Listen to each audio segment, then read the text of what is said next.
Hello, and welcome to the Horizon Strength Podcast, the podcast where strength meets adventure.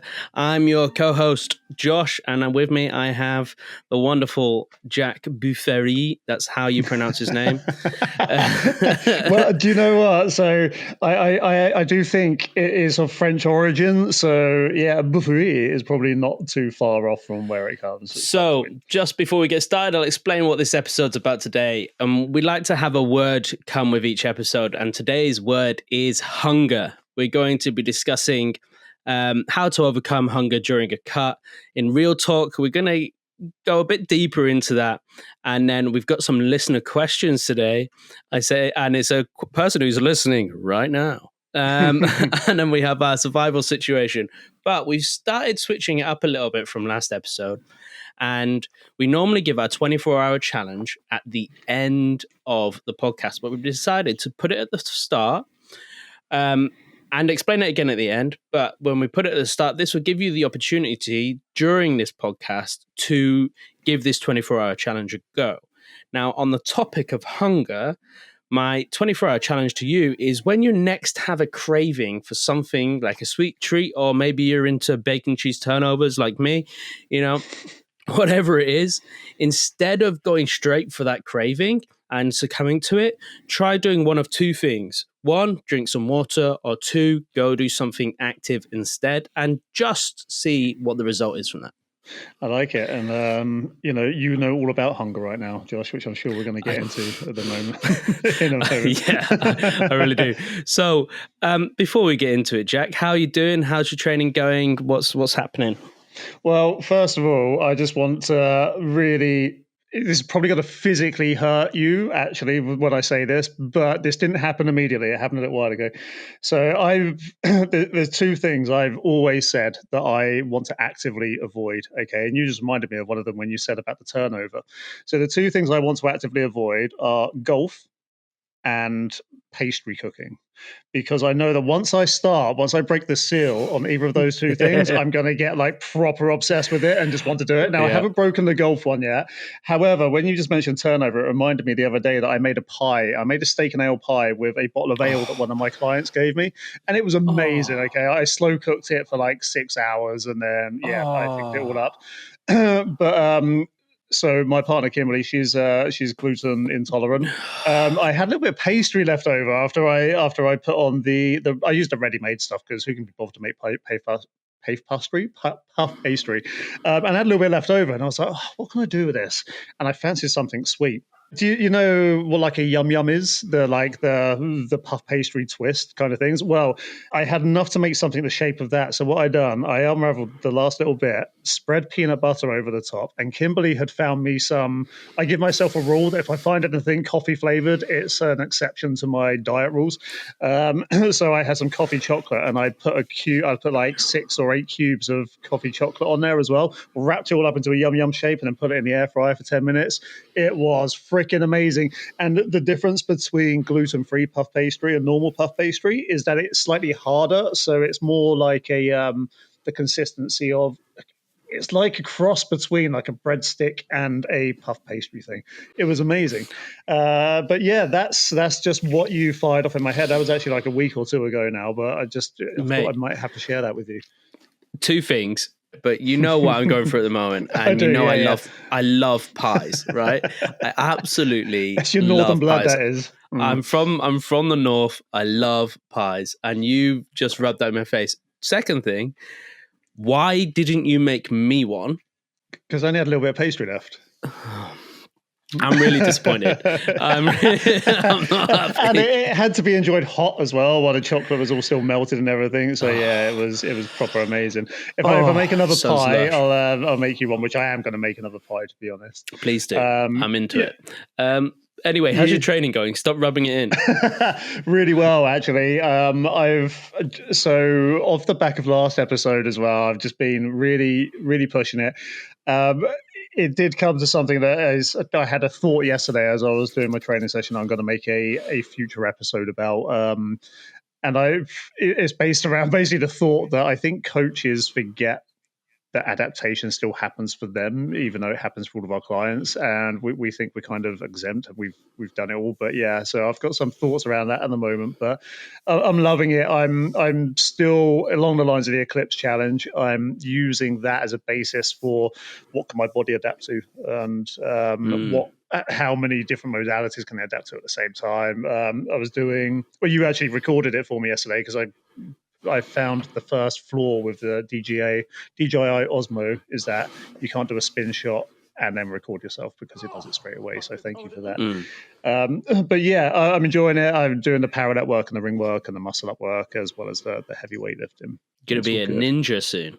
Hopefully, I've got box jumps in there as well again, which is all good. Deadlifts are suffering at the moment, so I don't like not being able to lift less than 200 kilos, and at the moment I'm struggling with 170. But I guess that's because you've lost a bit of weight as well, and you've been doing a lot of running, all that sort of stuff. So Sam had the same issue. Who's doing the High Rocks that I'm training at the moment? He's started doing loads of running, loads of training, and he's got deadlifts in his plan just to keep up some strength, and he's struggling with the percentages because he's lost 10 kilos of weight, and he's not really been focusing on strength, so it drops off a bit. But that's okay if that's not your focus, right? If you just want to maintain, then maintain. And it's, this is not a 4-week program I'm on anymore. This is like an hour 12-week thing. So I'm hoping I'm going to get back to it. And the other thing is that I was, because I made a video whilst I was deadlifting yesterday, and, we've been climbing a lot. So grip strength is also going to be good. We were climbing on Tuesday. I was deadlifting the day after, and that's gonna have a big effect as well on endurance and stuff. Because I'm one of those people that refuses to wear straps when deadlifting. So we'll see how it goes. But I'm enjoying it, which is that's the primary thing. So it's good. What about yours? What's happening with you? Well. So, as we kind of briefly spoke before, we're doing a lot of running at the moment, and I realized that I need to, unfortunately, we've got something coming up, and I need to lose quite a bit of weight, quite a lot of weight. I need to lose about, when I weighed on Monday, about 12 to 14 kilos of weight. So that's quite a lot. So training's changed a little bit. I'm still running. I have to run loads. The runs have humbled me, I would say. I have struggled because especially as a trainer, and it's like this for all people, I think, but when you've been a certain level of fitness before, and then whatever happens, you just haven't done it, or you injure yourself like I had, and then you go back to doing it, you just think you can do more than what you can. And the runs have been, exactly. You think you can do more than what you can, and it's messed with me because I'm nowhere near the same level of fitness that I used to be, and it's been a real struggle not to get in my own head about it. So I've been struggling with that kind of ego aspect of the training because it's just like, what am I doing? Why am I fitter than I am? And I know why I'm not fitter than I am because of various reasons. And also I need to lose quite a lot of weight quite quickly, which I don't recommend to all people, but sometimes you have a deadline and that's it. So I've also been doing, I've started a cut, and I've started with a 3-day fast. So a 3-day fast consists of literally just doing nothing but drinking water and coffee. I still drink coffee. A lot of people say don't drink coffee, but if I didn't drink coffee over that 3-day fast, I would feel horrendous because I've been drinking coffee the whole time. So I've been drinking coffee, and I've had BCAAs, just one lot of BCAAs every day because there's not really any calories in it. It's just amino acids. So it's fine. Keep you going. So I've been doing that, and I'll be able to tell you actually. So this is your last day, isn't it? So this evening? And do you know what? It's been all right.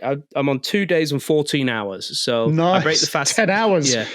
Whoosh. I'm breaking the fast this evening, which I cannot wait for because I know what are you going to eat?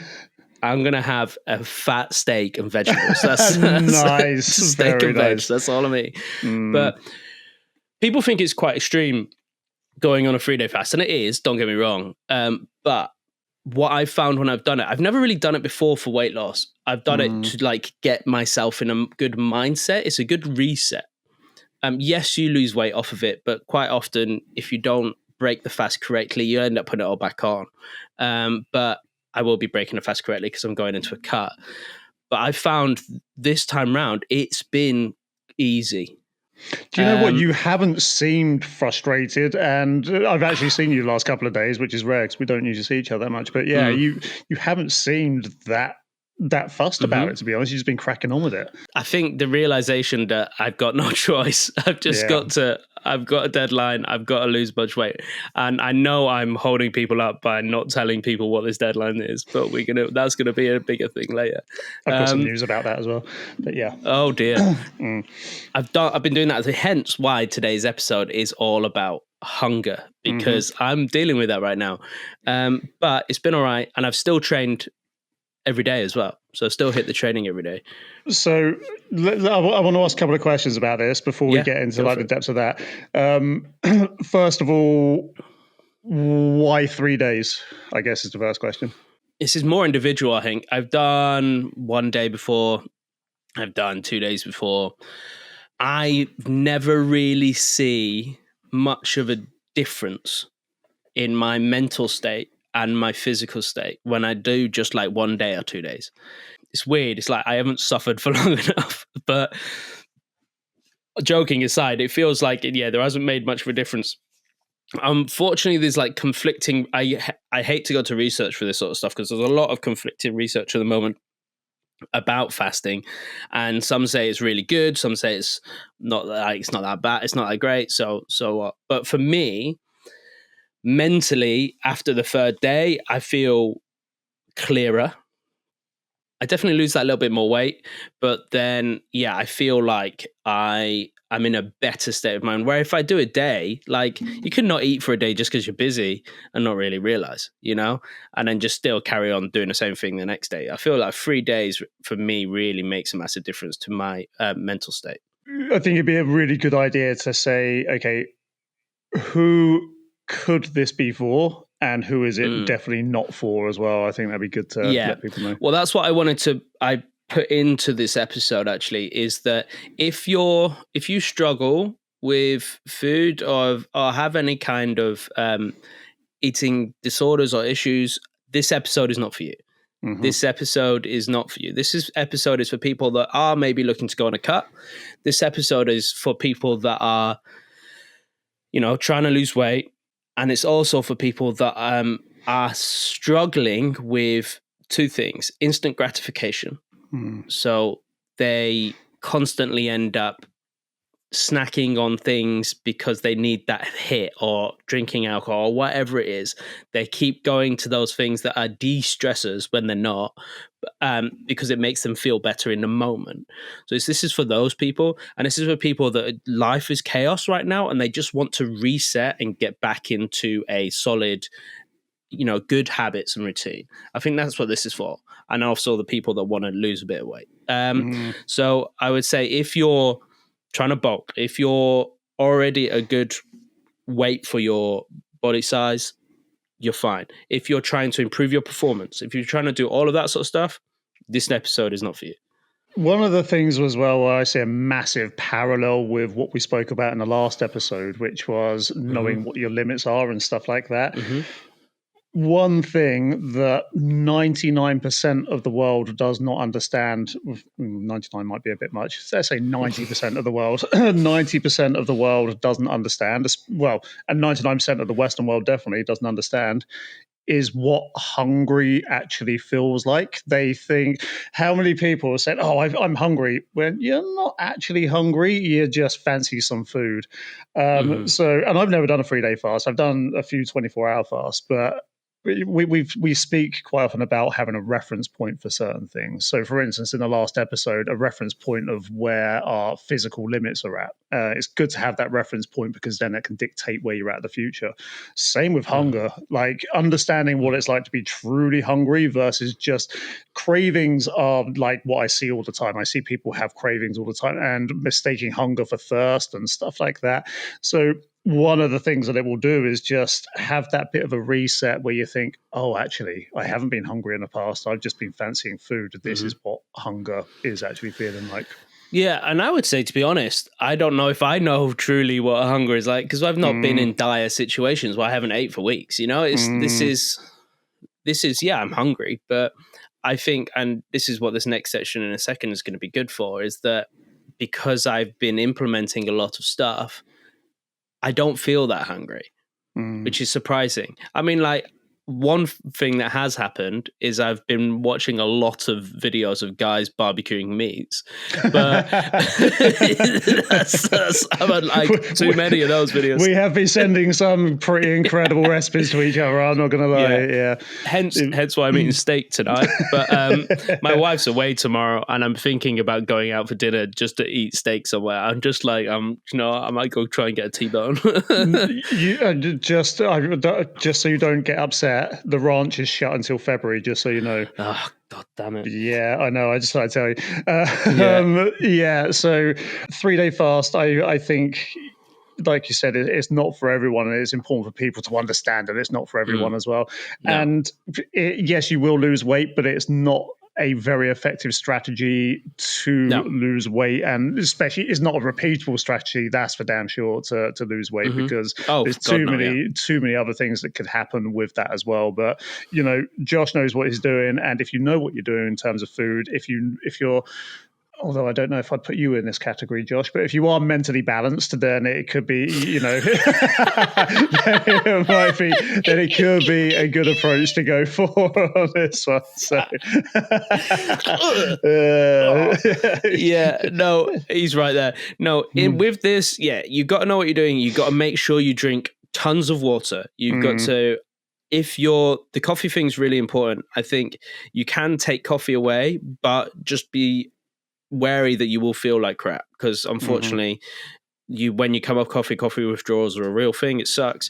I like to take some form of amino acids. I normally take essential amino acids, but they didn't have any in a shop, so I just bought branched chain amino acids. It's fine, and there's minimal calories in that. And then you may need to get some electrolytes in as well. Don't do it for a fat loss thing, because usually what happens to most people is they put it all back on afterwards anyway when you start eating again, unless you're really strict on what you eat. And when you break your fast with something really simple. So I'm just going for meat and veg. I'm not going for like really heavy stuff. I'm not going to break my fast with a pizza. It's something really simple that your body can digest. That's really, really important. If you're looking for that reset, go for it, but really make sure you're ready to do it. Don't do it in a chaos period. Don't do it when you're surrounded by other people cooking. I'm lucky I've not really seen my wife that much, so I haven't seen her cook much. So that's been helpful. Why amino acids? So it might be worth educating people as to why you're taking amino acids. And secondly, if anyone's going to try this, in terms of expectations, what's going to happen digestively during and then possibly after, because that ties in with the simple meals as well, I guess. Yeah, this is interesting. So amino acids, if people don't know what amino acids are, amino acids are what make up proteins. You need amino acids to do your general stuff. You need for your body to function, you need amino acids regularly. So I'm just trying to help support my body's functions without taking any calories in, which is really interesting. So because there is there's like maybe 5 calories in your amino acid supplementation. So because I'm not getting any protein in, and I'm training still, because I still trained over these 3 days, I'm getting those amino acids in to help keep up my muscle repair and all of that sort of stuff. And I'm not just running myself into the ground. I'm just giving myself a little bit of help. And then with the digestive stuff, what's really interesting is after the first day, you realize you haven't pooped. I haven't pooped since Monday or Tuesday. So, and that can be worrying for a lot of people. It's like, God, that would save me so much time. It saves so much time. But obviously I haven't, because I haven't ate anything. Now, the very first 3-day fast I did, and this might be getting a little bit too much information, but the very first 3-day fast I did, I cooked a beef joint to break the fast with some veggies. And as that beef joint was cooking, I was salivating, like it was nuts. I could just smelling it hit all my senses, and it almost got a little bit high from it. And I was like salivating, and I was like, oh my God. I ate like 2 slices of this beef as well as some veg.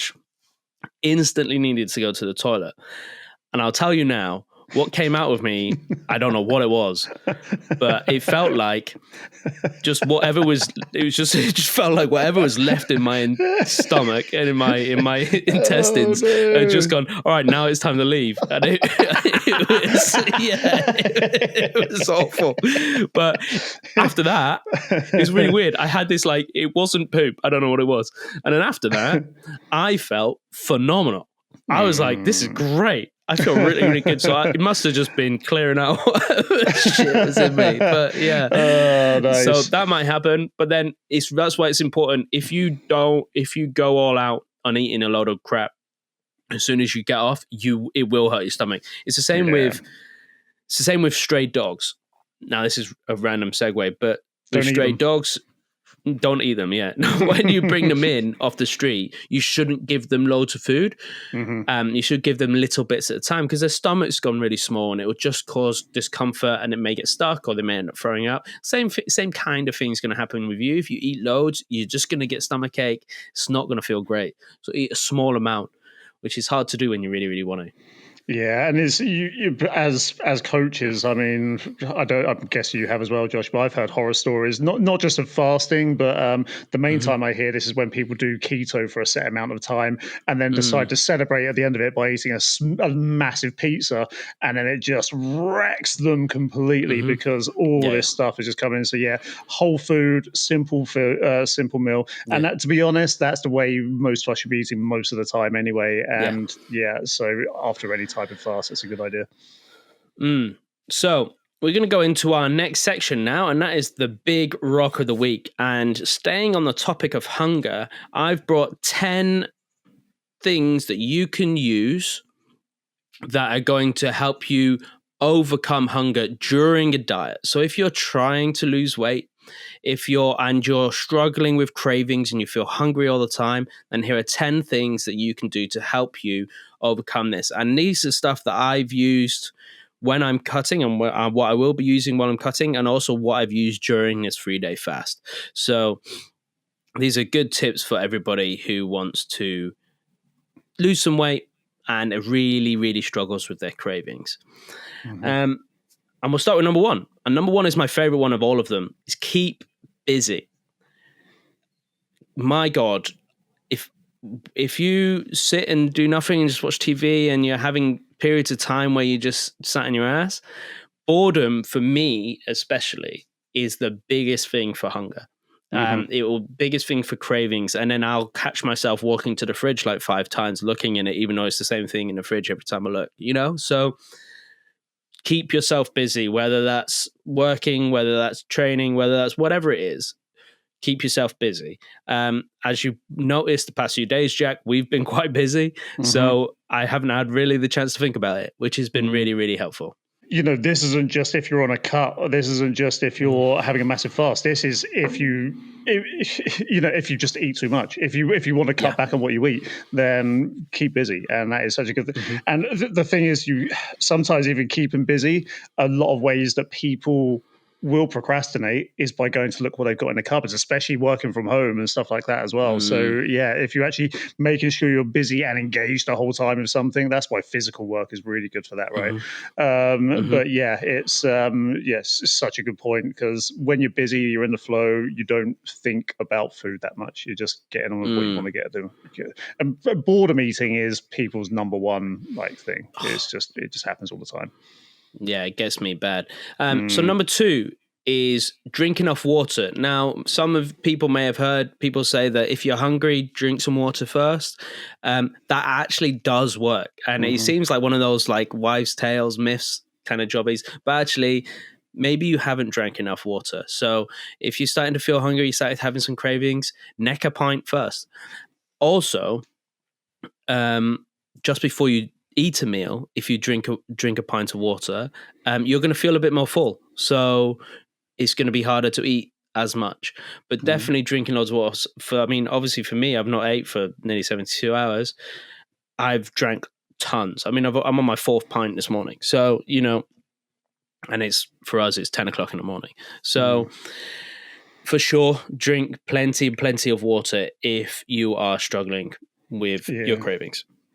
Yeah, I mentioned this earlier on, but people do mistake thirst for hunger, like a lot of the time, Mm-hmm. and they would just be like, "Oh, I'm really hungry." It's good. I don't know what it is. I guess it's just our natural. It's like our natural want to graze, and Mm-hmm. I always like comparing things to where they were 10,000 years ago. Like 10,000 years Mm-hmm. ago, water would have been way more accessible than food. So Mm-hmm. we would have defaulted to grazing for food if we could get it, if it was available. And our mind is still stuck in that 10,000 Mm-hmm. year old hardware. So yeah, it makes so much sense.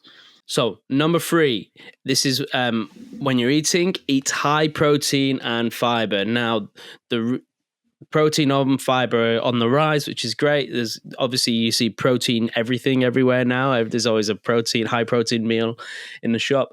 The reason that we say high protein and fiber is, one, they take more energy to consume, which is great, but they also fill you up more. So lots of fiber just fills your guts up more, especially certain types of fiber you don't really digest it just kind of blocks the way. And then protein, it just fills you up more, which is great. So if you're eating like really fatty stuff, and there's nothing wrong with fats are good for you, but if you're eating lots and lots of really fatty stuff, that doesn't really fill you up. I could eat 6 packs of bacon, I imagine, without having any issues. So I think there would be issues just yeah. But I could get through it, yeah, you know? get through. It could get through you as well, yeah. Yeah, like protein and fiber, this is one of the key things we speak to our nutrition clients about, especially as your first meal of the day, no matter what time that is. If you start with protein and fiber, it's going to do exactly what Josh said. It takes longer to digest, but also it's going to balance out your blood sugar a little bit through the fiber, so you won't have the big ups and downs all day. Most people start their day with a coffee and a sugary freaking pastry, and that's just going to skyrocket your sugar levels. Then you're going to have a crash. Then you're going to try and rinse and repeat that throughout the day to try to recapture that same energy rush. It's just not going to happen. So start it with a nice, like, the whole day you want to imagine as a curve, not like an up and down mountain range the whole time.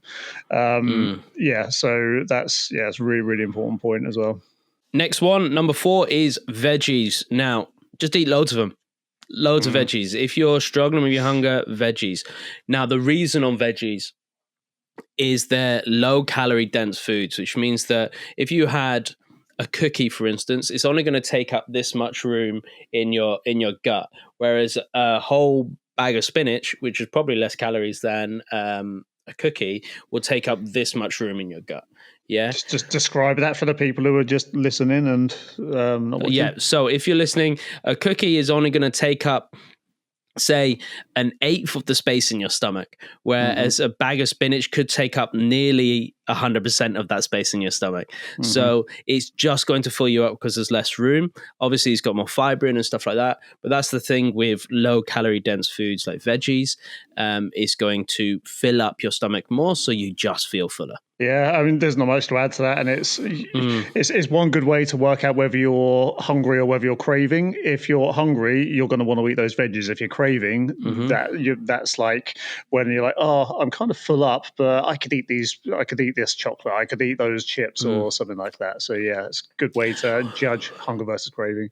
Well, that's why people say they have a second stomach for dessert, right? Because it doesn't actually take that much room. It's easy to fit a dessert in, but you couldn't fit another salad in. Yeah, exactly. Yeah, and that's where the craving is. It's like the caveman brain comes in. It's like, oh, give me. Yeah. So next one, and this is a tough one, I find, but I find it's really helped, is think about it. Now, what I mean by that is you're feeling hungry. Well, sit and think about it first before you make a decision. Quite often, we'll feel hungry and we'll not really think about it and let that feeling take you on a ride. And then you end up going to eat the thing that you want. And you don't even know you're at the fridge and eating out the fridge.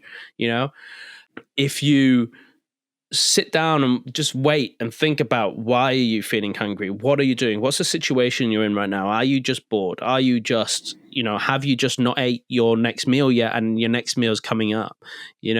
Have you not really drank anything? Actually think about the hunger, internalize a little bit and be aware of that feeling, and then go, okay, now I can make an educated guess on what I need to be doing. Do I really need to go and eat a slice of cheese out the fridge? Or, you see, I'm talking from experience here. or, do I just need to go and have my next meal? What's the job? And I think again that will come back to the hunger versus craving things as well. It's really good to ask yourself, am I actually hungry? Am I craving? If you're not sure, have a pint of water, see if that satisfies you at all. Wait 10 minutes. The other thing I will say about the thinking of it, give yourself a time limit as well. It's like, actually, am I hungry? Let me check in with myself. Let me have a pint of water, check in with myself in half an hour, and then work that out there. That's really, really important. People talk about mindful eating all the time, and that's pretty much what that is. It is being mindful of exactly what you're eating. Just to tease the listener as well, I've just seen the next 2 points, and I really like these because they're things that people don't usually include on this list, and they're both freaking important as well. So yeah, that's really good. So my next 2 points, I'm going to put them in together because they kind of work together. That's point 6 and 7. And 6 is don't take your wallet out with you. So if you're going somewhere and you do not need money, don't take it with you. That's a big one for me because I'll drive past the shop and go, oh, go on, just get a chocolate bar. Go on, just do it. Just do it. You deserved it. And then the second point is don't shop when you're hungry. And it seems stupid, but the amount of clients that I've had who've gone, yeah, I went to Asda and I was really hungry, so I just ended up crumpling and buying all this stuff and then eating it. It does make a huge difference. Now, does that mean you can't shop whenever you're hungry? No. It means that maybe eat something on the way that's good, that's going to fill you up. Apples take a while to eat, and you got to chew them a bit. And they also fill you up quite a lot. So maybe eat an apple before you go shopping. Yeah. So don't take your wallet with you if you don't need to. If you don't need your money on you, don't take it. There's no point. Everybody's like, what about an emergency? Well, you'll be fine. And 2, don't shop hungry. Those 2 are massive tips. They will really save you in dire situations when you're craving. I always shop hungry, and it never ends well. Bad. And it's always like, okay, I'm shopping for my lunch, and I'm going to cook my lunch as soon as I get home. However, my hobbit brain is saying, what can I have as an entree before I get home to cook for lunch? Second breakfast. That's it. A pre-lunch. Yeah, it's just like ridiculous. And I'm like, I look at, and it's never the good thing. It's never the fucking, I know what, I'll have this piece of fruit. No, it's fucking not. It's the only thing I've found that will do it for me that's not bad is pineapple fingers. That's the only thing. Nice. It's like sweet enough. But the problem with pineapple fingers, because I shop at Asda, this is a pro tip for anybody buying pineapple fingers, by the way. Buy the ones that are yellower, not the ones that are going pale, because they suck. The pale ones are like tough and they don't have any juice in them. They're terrible. The really, really like deep yellow ones, you eat those and they're so sweet and they're perfect. So make sure you look at the right pack. But pineapple fingers, if you're craving food in the shop, are great. I can't eat pineapple for some reason. I have a very, very tiny allergic reaction to it, and it makes my tongue swell up, which is really annoying. So I love the taste of it as well. But no, both of those points are so true as well. Yeah. And I break it all the time, especially the shopping hungry one. I do try to stick to. I do say to myself, I will just buy a whole food. And the biggest arsehole cheat that I've ever caught myself doing I say a whole food, it wasn't a whole food, but it's like, I don't want crisps, I don't want anything like that. So I actually convinced myself one time that it was okay to buy pork scratchings because I knew you were going to say that. Because it's come from the animal, it's high in protein, it's just it's all right, it's only a little bit of salt, and the calories are insane for pork scratchings. Oh, they're insane on pork scratchings. I love pork scratchings, but you don't realize like a little bag's like 500 calories. It's quite a lot. It's not good. And the same with nuts, right, as well. Like, I could polish off a whole bag of nuts and that's just like 1,000 calories straight away. Yeah, I've done that before. So the next one is remind yourself why. Quite often we forget. and we just think we're punishing ourselves, or we think, oh, we don't need to, or we deserve to eat this thing because we've been working hard. But why have you been working hard? You've been working hard to do this because you want a specific result. Okay. And you deserve that result. You don't deserve the instant gratification. You deserve to achieve the thing you really want to achieve. So remind yourself of that. If you're really struggling, go, well, why am I doing this? Oh, it's because I want to feel better. I want to feel lighter. I want to be in this kind of shape. Whatever it is, all goals are great. Just make sure you remind yourself constantly why you're doing it, because when you're in the thick of it, it can be hard to remember. Yeah, it's really, really easy to get complacent with the results you've got. It's like, oh, wow, I've done so well.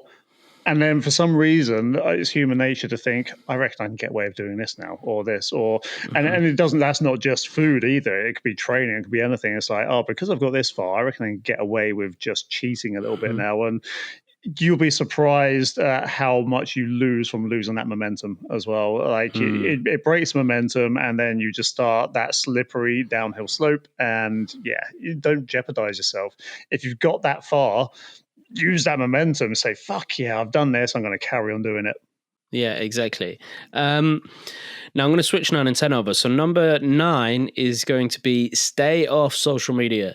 Now, the reason I say this is because it nearly got me these past 3 days, and I've been watching just videos of people making really nice food, which has not helped. So it's a little tip there. Try to avoid social media if you can, because videos will catch you of somebody making the best smoked meats you've ever seen in your life, and you wish you wish you had a Traeger and you were just smoking half a cow, but it will massively increase those cravings, and then you'll be like, oh, and then you end up, without realizing, eating a whole rack of ribs. So I haven't done that, but just try and stay off socials.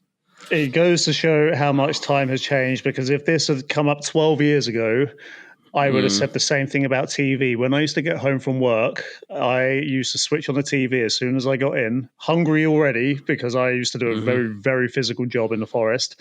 And then I'd be already hungry, switch on the TV, and it would always be Man versus Food. And if you haven't seen Man versus Food is basically... legend. Yeah, he was. And so it's all over social media nowadays. It's like these competitive eaters. Well, there used to be a TV show called Man versus Food, where he'd go and do all of these food challenges around the world, and it was always, like Josh was just saying, the most amazing cooked meats. Sorry, Josh, to talk about this. The most amazing cooked meats, and I was hungry already, so I would literally go into my kitchen straight after work and not just have one steak or one pork loin steak or something simple. I'd be like, I'm going to have a fucking cookout every day of the week, because it was on every day. And I was like, oh man, this is bad. I just cooked everything, ate everything. And it was, if I didn't have a physical job like I did back then, I would have got massive. Yeah. That's nuts. So the last one is if you're on a cut and you're trying to lose weight, but you are eating food, so you're not doing what I'm doing right now, make sure you have the right amount of calories. If you're doing everything that we've just said, so you're implementing all those tips, but you're still like ravenous and you have no energy and all of that sort of stuff, your calories might be too low, which is a bad thing. You do not want your calories to be really, really low on a cut. You want to figure out what your maintenance calories are. And you can find that on most calorie calculators online, of where you're currently at now. So what's your current calories for now? And then just knock off up to 500 off of that. I would say 200 minimum, and then go from there. If you do too much, if you just suddenly decide, maybe you're a 6 foot high guy who weighs 100. Yeah, I'm starving. 6 foot guy who weighs 100 kilos, and for some reason you decide, screw it, I'm just going to drop to 1,800 calories. That's a huge drop from your maintenance. That's probably over 1,000 calorie drop. And then you've not got much room to move. So you're going to be too tired. You're going to feel super hungry all the time. If you've done all these tips and you're still super hungry, double check your calories. If you're losing more than 1 kilo a week, you're probably eating too little. counting calories is the easiest way to know. Well, I say it's the easiest way, is the definitive way to know if you're doing things the right way. So working out what your calories should be, and just Google like how many calories should I be eating, and it will come up with a simple calculator. But working out is going to give you a definitive answer. Yes, it can be finicky, but as we mentioned on the last episode, I genuinely think everybody should do it. If anybody has any physical goals at all in terms of aesthetics or certain weight or anything like that, then you should do it for at least 3 weeks a year, just to give yourself an understanding of where you should be at and what the calories in certain things looks like. I'm going to add a little bonus number 11 onto all of these, Josh, and you strike me as someone who masticates quite well anyway. So you a masticator? Do you know what? I'm not a good masticator. You're not no, a good I'm a masticator. terrible masticator. Oh, it's the other master. Yeah, sorry, it's the other thing you're good at. I wasn't going to go there, but no, so masticate. So basically, chewing your food.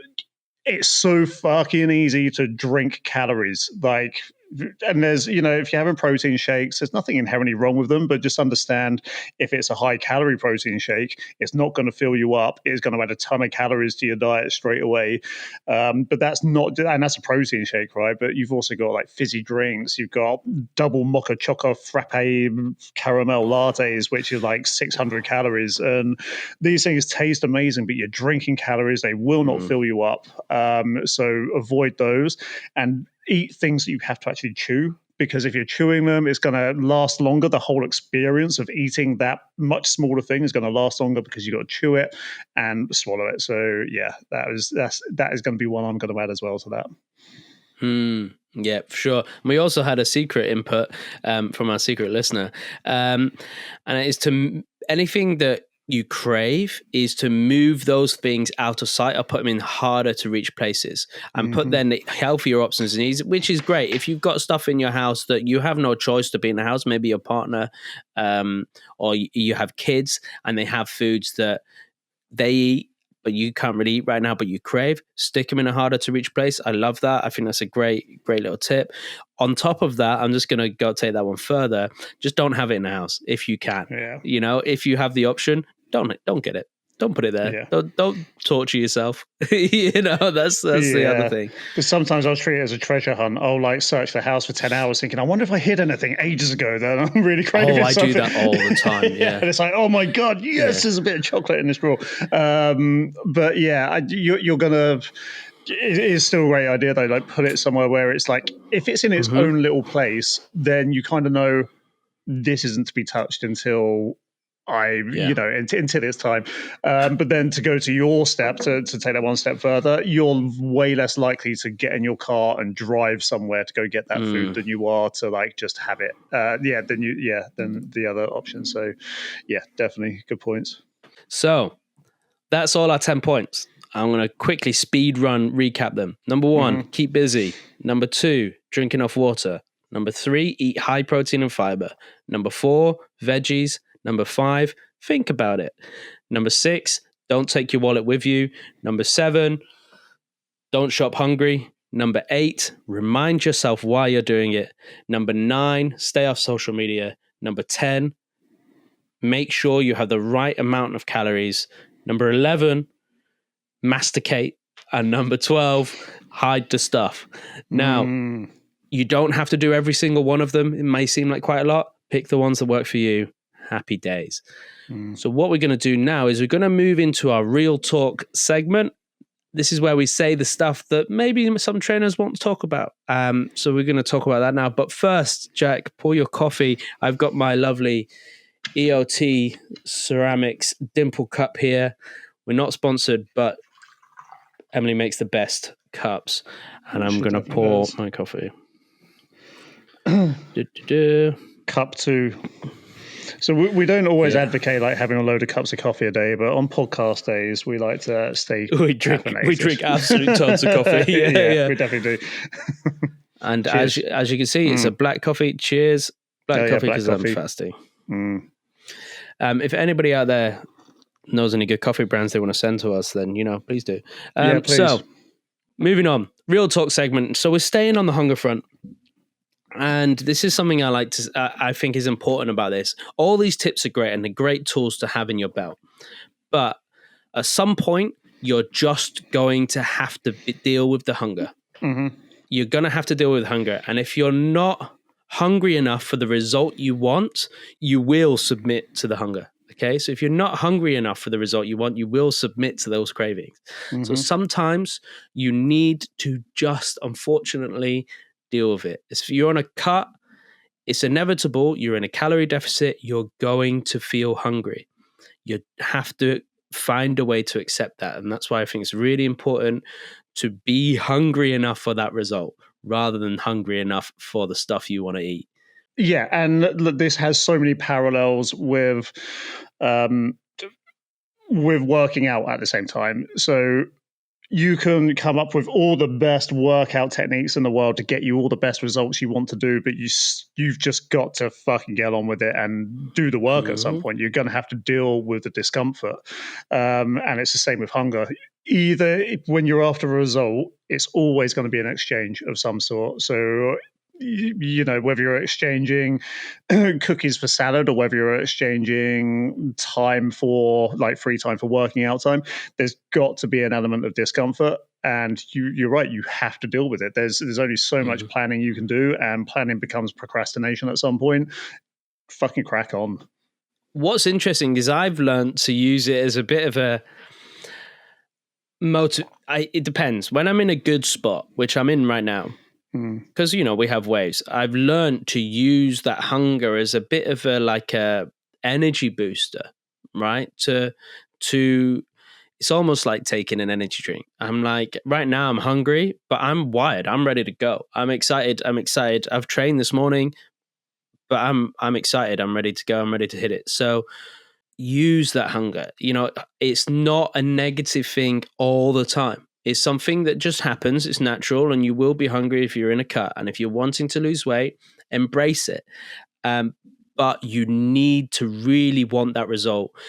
This happened with Sam, my online client. And what happened with him was he tried a cut a few times and he just really wasn't into it. He didn't really want it.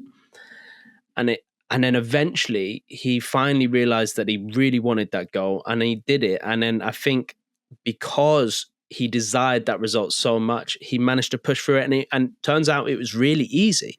It wasn't challenging for him at all because he wanted it so much and he trusted the process and he got on with it and he just accepted the hunger.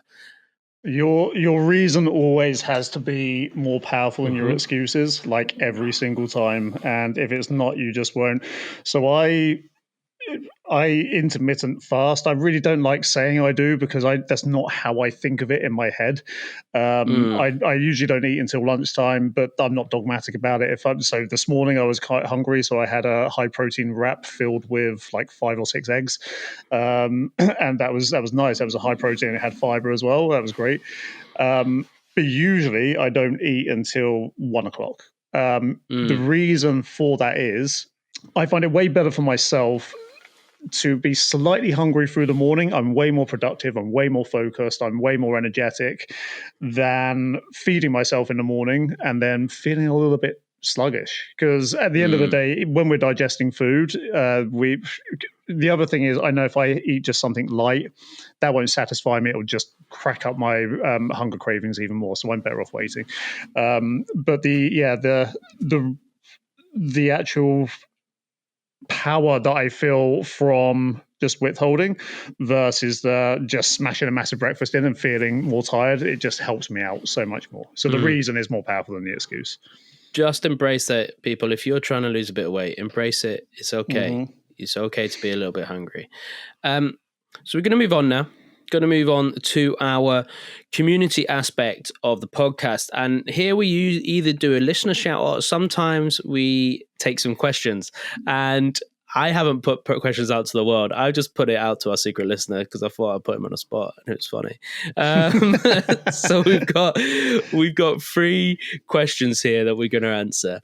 And one of them Oh, we've got two here that actually, one's really good question for you, Jack, Yep. and one's a really good question for me. So Yep. this is brilliant. The first question, I'm going to ask this to you, Jack, although I've started to notice a difference, is how does training change as you get older? And Jack, as everybody knows, you are ancient. So old. how has training changed for yourself? So there are the problem with this is, and it's a great question because it is something that everyone is going to come across, but this is the universal health and fitness answer: is it depends. Okay, first and foremost, it depends what you've already done and where you're already at. So if you've already stayed fit and been fit for like a long time, then pretty much the only thing that changes is you have to warm up and recover better. That's the main thing. Nothing else changes.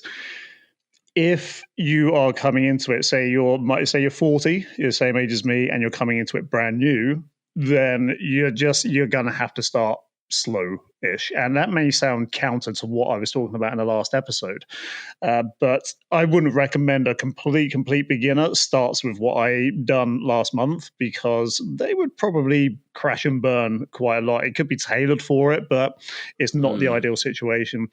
I would say you would want to spend, if you're brand new to it, you'd want to spend at least like 4 to 8 to even 12 weeks just practicing the basic movement patterns, learning the fundamentals, understanding it, building up that base level of strength. But then after that, to be honest, you could start training like you could at every other age. It just requires a bit more warming up. You've got to take into account any injuries you might have and how tired you are and stuff like that. But it's pretty much the same variables for whatever age you are, apart from the warming up and the recovery. Just takes a bit longer. To put a little bit more on that, I would say that I definitely noticed 30 plus has been interesting for me, because it's just then opened up a world of injuries for me, which is annoying. But smart programming is really important the older you get. So not going all out all the time, not always testing, not always doing 1 rep maxes, not always hitting it hard. There's actually benefit to workouts. There's actually benefits to workouts that don't feel like you're going nuts. I have a couple I train and they constantly want to really, really hit it. And they questioned me last night, like, I feel like it's just not going great at the moment. I was like, every workout doesn't need to feel like a PB. That doesn't need to happen. And especially so, I always bring up Sam because he's done so much different training. It's easy to go back to him. He's currently doing a lot of running, and he's finding it hard to do his zone 2 runs, where you've just got to run a lower heart rate, because he's so used to just pushing it, and actually peeling back and sitting in a comfortable, steady zone isn't a bad thing. With your training, especially when we get older. If we're always doing sprints every day, if we're always doing heavy lifts every day, you're going to get injured. So take it easy. There's nothing wrong with recovery workouts.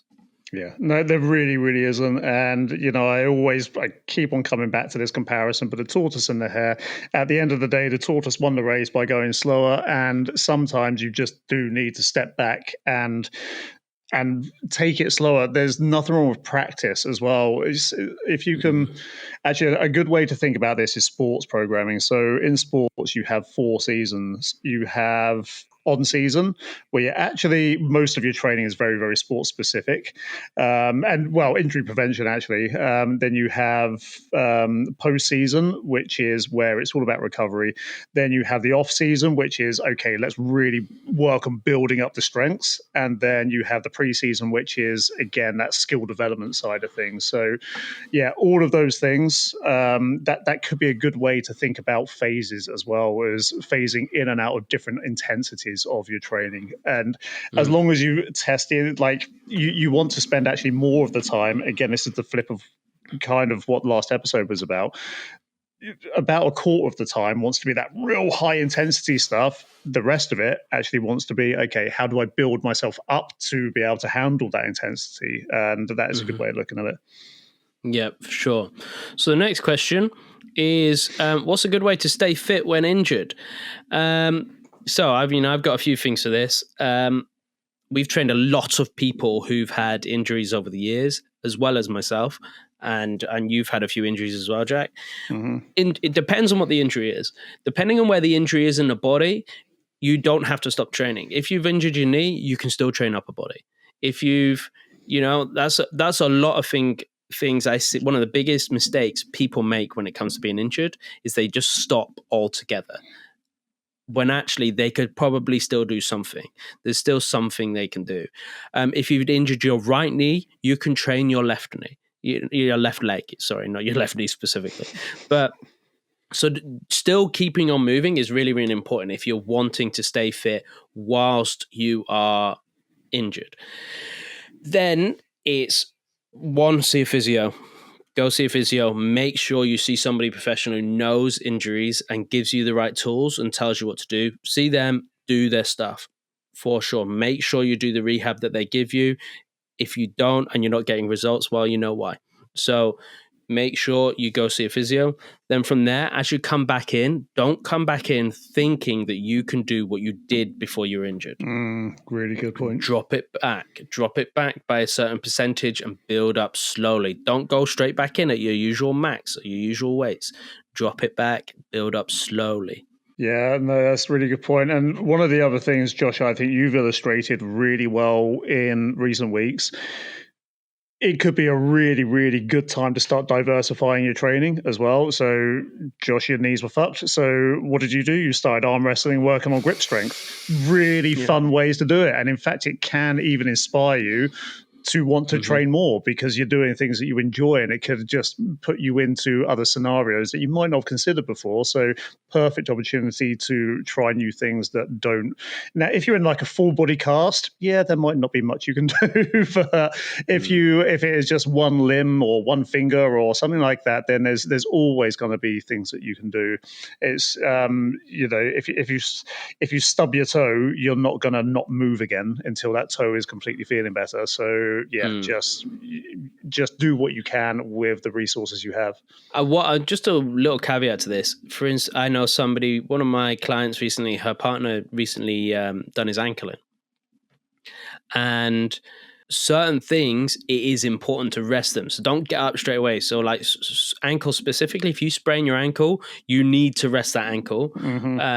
I've seen it happen with people before where they sprain their ankle and then try carrying on, and then the ligaments end up being a bit stretched and the ankle becomes really flexible and they end up rolling it more. So make sure you rest the injury initially, but you can still work on other things. You can still do other things to rest that specific area. I think that's a really good reason to see someone who knows what they're talking about as well, because then the caveat to the caveat is that if you rest it for too long, then it will seize up and then you won't regain the full range of motion on that as well. So definitely see someone where viable and where possible for that, just so you've got the best movement going forward. So another question here we have is there a stigma surrounding adults taking vitamins and supplements? I don't think there's a stigma as such. What I will say is there's a lot of confusion around vitamins and supplements about what's good for you, what's not good for you. The problem is that drug companies, supermarkets, whatever, will peddle all of these different things to say they're healthy when actually some of them may not have any particular benefit. Supplements are only going to make like a 1% difference in comparison to training, getting good sleep, eating well, managing your stress. However, there are some good ones out there. One being creatine, as we know, most research supplement. Two being maybe some multivitamins. If you're not eating a varied diet, I would say, get a good multivitamin in. That's okay. Now, are some others that may have some benefits, but what you need to do is probably trial and error them or do a little bit of research into those supplements prior to taking them. The ones that I always blanket recommend is creatine, because I just said it is the most researched supplement. Everyone will benefit from it. It just does so much, and it's being shown to do cognitive stuff as well as increasing the contract potential of your muscles. But also, the other one is usually some sort of fish oil tablet, just because people get their omega balances all wrong. So a decent fish oil supplement is also a good thing to add sometimes.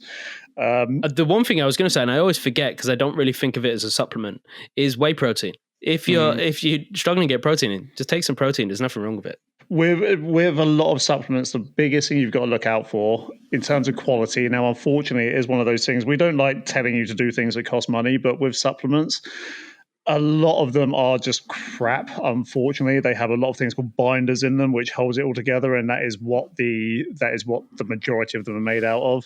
It is an unfortunate case of the more money you spend, usually do your due diligence, but usually the more money you spend, the better the quality of the supplement is going to be. That's not always the case. Some people try and charge you the earth for shit quality, but yeah, see if you can find a reputable brand, and then that'll be the best thing to try it out to see if it makes a difference. If you're going to look into buying creatine, just buy creatine monohydrate. Don't buy anything that's like creatine plus, or there's some different types of creatine as well. The one that's been researched the most, that has the most benefit we've seen, is creatine monohydrate. So buy that. Just buy it from any kind of supplier. What you don't want to do though, which James Smith has just done a massive thing on video on recently, maybe a couple of weeks ago, is don't buy creatine gummies. A lot of them are lying about how much creatine they have in them. Basically, you're just eating sweets at that point. So there's really no point. So we got one more question, and then we'll move on to our survival bit. And that is, are there methods of training where you can reward yourself with satisfying your hunger? Yes, there are.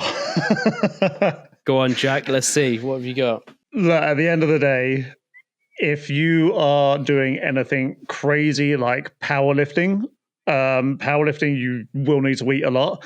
I'm not saying it's an open reward. Also, the question itself is interesting with the word reward, but I'm not going to go too much in the psychology of this at the moment because that's for another episode.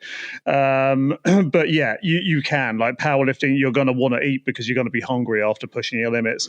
But also, if you watch any of the CrossFit competitors, the actual higher level ones, on game day, all they're eating is shit. They're eating pizzas, they're eating Pringles. Now, I'm not advocating that. Don't do that. But you need to, if you're really, really high performance, you need to get a lot of that food in. The real key is you can always overeat.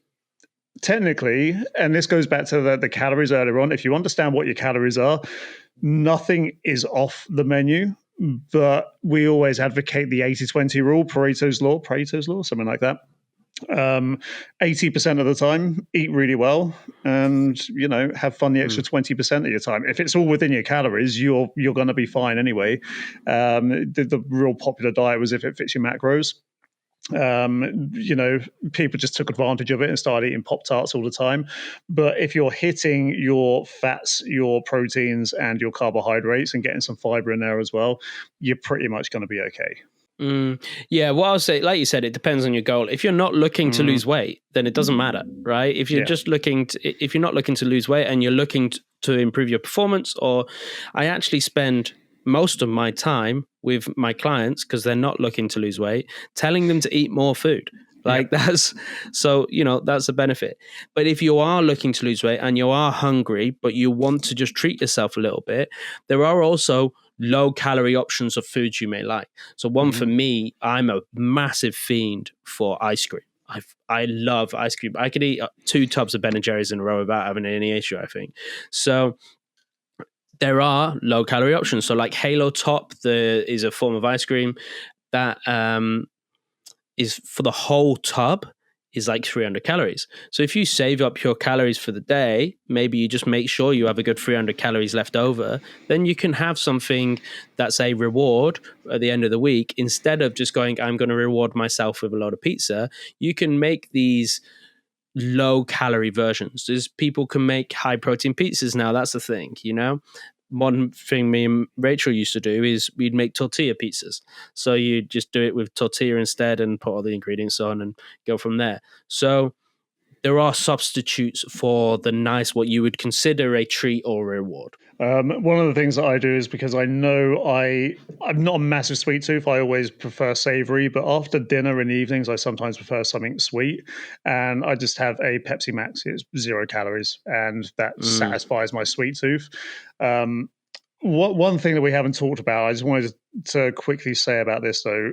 One thing that does affect me that we haven't covered this episode yet, so I'm just going to slot it in here, is if I stay up longer than usual. So I usually go to bed like 9:30 because I get up at 5. If I stay up longer than usual to like 11 o'clock, that is my prime time for wanting to binge on shit as well. So if I have that Pepsi Max at say like, I don't know, 8:30 in the evening, and then I stay up for longer than 9:30, then that's when I'm going to be like looking around thinking, what have I hidden? What can I eat? What can I have? Because that's when I start getting snacky. So there will definitely be an episode in the future where we talk about time management and organization, where we'll go deeper into that. But if you're doing stuff outside of your normal times, if you're staying up longer, that's when cravings hit me personally a lot. So there are all our listener questions. We've been putting loads out today. I didn't realize how long it's been. So we're going to steam through our Idiot's Guide to Survival section coming up next. And my survival scenario, Jack, is... Sorry, I'm not good with tech. There we go. There's my thing. Can you see that? Yes, I can. It looks like a giant in a desert. Yeah. So I got ChatGPT to design this, so it's absolutely terrible. So, Jack, you are in the desert. Okay? You are lost in the desert. I will give you I'll give you 2 pieces of kit, a tarp and a knife. Ooh, okay. Now you need to survive. What's action number 1? Action number 1 is probably make the shelter. It depends if I'm thirsty already, but I'll tap those cactus for water because I know you can do that. And then the second would be definitely some type of shelter as well. And depending on what desert it is, I think it's kind of a global thing with deserts. It gets freaking cold in the night, but really, really hot during the day. So I would, if I was really clever and I could work out how to do it, I'd work out how to collect condensation through the tarp. But I'd also use that for the shelter, and I'd find the materials to make a fire and make sure that I'm warm for the night. What about people trying to find you? Using the fire as well, and I would have to, because I don't know, I would have to experiment with what creates the most smoke. So I don't know what I'd have to make a hot fire first, and I'm guessing chucking on bits of cactus as it's hot enough to deal with it, then I would use that for smoke signals, which I think is going to be like the thing. And in a desert, depending on how windy it is, I'd have plenty of time. So I'd write in the biggest letters possible in the sand, "Help me," or SOS or something like that. Well, I mean, okay, Jack, I would say not too bad. A couple of things. You're right to make the shelter first. So supposedly the most important thing is in the desert to get the sun off of you. So you can actually, water is important, yes, but you can survive a day or 2 without water. Apparently in the desert, you won't survive longer than 6 hours if you're straight in the sun, because heat stroke will get you and you're gone. Making some form of shelter to keep you out. Not only could you use a tarp, but you could also dig. So you could make an underground shelter. The underground shelter will also help in the evening if it's hot. So it would be cooler under the sand. You were correct in writing something in the sand, if you can, to help signal. Now, a good tip it had was to have a smoke fire in the daytime, but a standard fire in the nighttime, because the light will then signal to people where you are. Nice. I like that. Yeah. Yeah. In terms of food, cactus fruit you can eat. So cactus have this little red fruit on them, which is good. But food's a low priority right now. What's a high priority is shelter, as we know, and trying to get water. So only drink when you're thirsty rather than tiny sips, because dehydration makes decision-making worse. Apparently dew on plants in the morning and then condensation traps like you've already kind of made. Dry riverbeds, if you find a dry riverbed, maybe digging down, see if there's water underneath, and avoid anything salty.